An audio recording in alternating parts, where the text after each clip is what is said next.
Interestingly enough, I was on a call last week with one of what we've all kind of referred to over the years as the big three in the RPA space. And obviously they're all trying to pivot to this hyper automation, intelligent automation continuum mode. And I had to acknowledge as a part of that conversation that, one of the struggles that we have right now is getting people to see this as a strategic investment, is similar to what you would make looking at the whole of intelligent automation, not just RPA, as a strategic investment that's a multi-year effort that requires some capital investment in order to really make that kind of transformation. And having to acknowledge that at least part of that I played some part in the why people are so enamored with the quick ROI potential that they see in RPA and the low hanging fruit and all of that, I know I've heard myself say many times over the years now, and it's, they're soon going to be a part of my banned phrase list that I don't want to say, and I don't want to hear other people say either. But so again, in the early stages, we were talking a lot about the fundamentals, just trying to figure out what the models looked like. Somewhere, I don't know, maybe within the last 3 to 4 years, we're beginning to see the traditional RPA players adding more and more functionality, whether that's through acquisition of, workflow management tools or process mining tools or whatever the case may be to integrate into platforms. And it seems now we're seeing more of an attempt to be a single source of solutioning in the products. How do you think that's transitioned so far? Honest you. I think you guys at Symphony and you personally, I think you were the stalwart of the early days, trying to help clients understand it's literally not just following the hype from the almost tool providers. It's literally not just that the cost for integration for services probably were 6 times as high as just the almost software cost.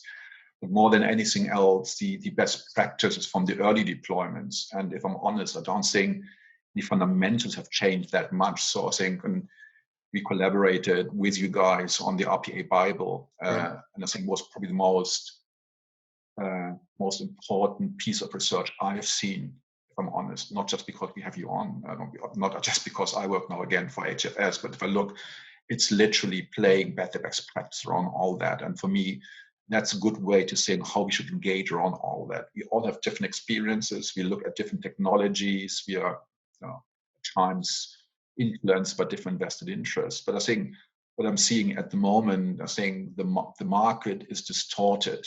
Not least, 2 of the incumbents are literally trying to move to probably to an IPO. So with that, you get a slightly myopic view what RPA is meant to be. All of them, you hear the statements. I'm not sure. Allegedly, RPA is a new ERP. I'm not sure ERP is a good role model to start with anyway, but that's for a different discussion. But where we are sitting, it's not that. It's more complicated. It also tells a story that most of the RPA entities have been acquired. They're now part of, especially the ISVs. So interestingly, it's not, for instance, the service provider would have almost taken those technologies on, perhaps by telling you because they make money in a different way. But broadly speaking, if you look at Microsoft Automotive, SAP with Contextor, the most of them went for smaller providers to add some capabilities in that.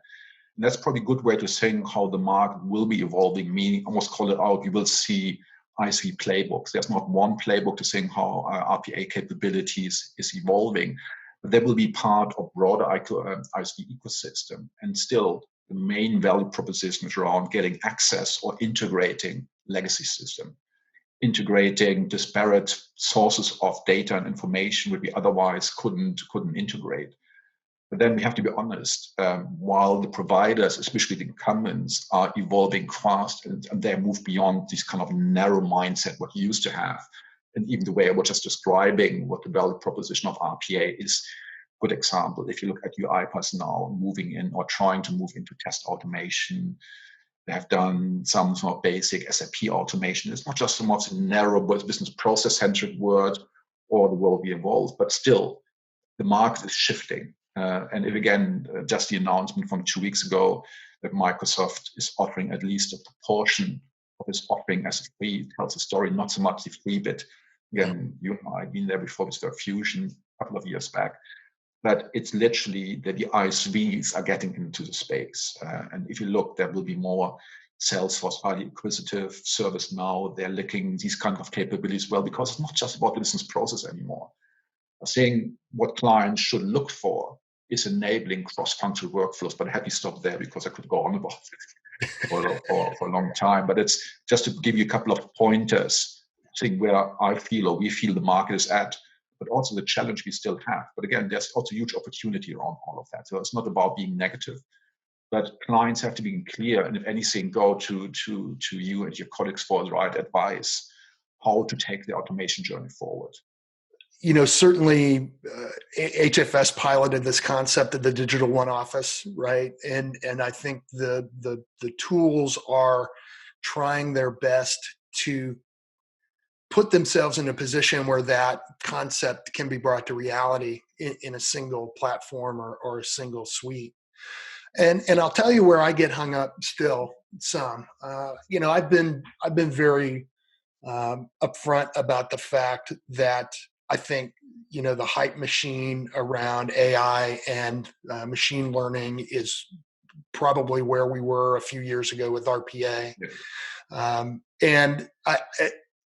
because I think people continue to maintain those mental images of what that technology is and can do that may not match the reality of what the capabilities of that technology are today. Now, you worked in for a company that, and to go back to your point earlier, I obviously don't know Chris Booz very well, but just what little I've been exposed to him, he thinks in ways that most people that I've met in the space don't. He's a fascinating cat,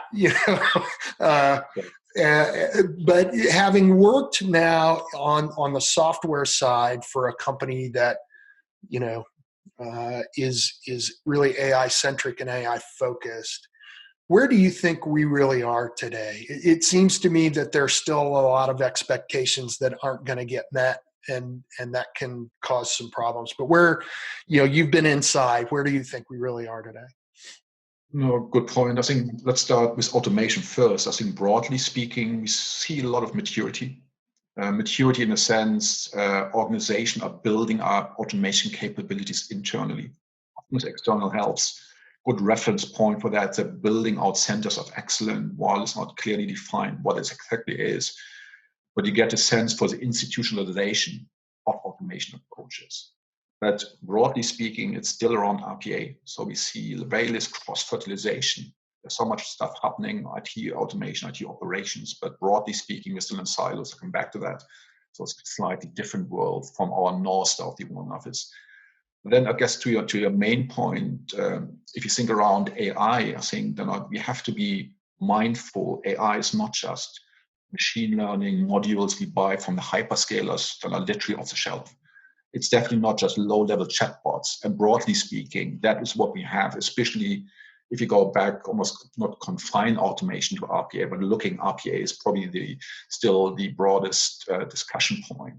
That's mostly what we're seeing. It's low-level, off-the-shelf, so not that almost these companies have spent many years researching that. If I take then the experience of something like Arago, they have done 20 years fundamental research. So literally, while most people wouldn't give them the recognition for it, many of the big issues around AI, it's how do you get literally through transfer of knowledge. And if you think about RPA, we're quite happy just to ingest a document. We call it AI, and we're happy in saying, hey, we are an AI company. Again, my experience with Arago is the opposite. They're trying to solve the big problems. And it's about, if anything, just if it's almost confined to the context of AI, the ability of integrating a broad set of AI methodologies, technologies, like Arago, literally come up with new algorithms, blending machine learning and machine reasoning. Above my head, I don't understand all the details, but they have brilliant engineers. Give you a sense, and they do things differently. And I think that's almost just one anecdote or case studies to say, you have to be mindful, if not careful, of the hype coming. And We had the IBIS RPA and so noisy. I mean, you remember the early days, and now we have, I remember Daniel Dines when he had 10 people and introduced them to the almost called it lovingly the London automation mafia. Now is on the front page of Forbes. I think the last valuation, remind me, I think it's 35 billion. It's just incredible on one hand. The same token, I think the same noise, especially from the investment community around whatever AI is, not is, but people always feel, even with low level, just machine learning, broadly speaking, machine learning is just a statistical model to crank data. So again, if you think about automation, it can't be just about statistical models about your larger historical data. This has to be something much broader. And I think, again, without going in much depth around Arago, but there's the things I learned there. So I looked at life differently because these guys came up with completely new ways of thinking around all of that. And I think that's important because the fundamental problems we are back to end-to-end process automation haven't been solved. You hear all the hype around hyper automation. I don't like the term. It's nothing to do with Gartner. I grew up there as my alma mater where I learned my trade. That is so, we had seen the same at HFS because the market just jumped on it, and it's literally RPA 3.0. Yeah. It's broadly speaking in terms of BPM, not what BPO now is meant to be, but the old BPM kind of mindset. So quite a narrow point of view and almost extrapolated. But that won't get us closer to process nirvana. At least we're striving to get closer to. And that's where also the frustration comes in. The noise on the marketing side, which masks real problems, real challenges clients still have. And if anything, today is a great example. I'm so glad it's back to you. I think we need to go back to best practices. What we have learned, which we have gleaned from those deployments, is not about being negative about anything. Just being honest where we are. And I feel that's one with both in your old days, Symphony, now Sykes and HFS, where we literally joined by the hip because we're trying to progress those discussions. But with an honesty, and again, it's not easy in this hype market to be honest about all that and realistic. It's not.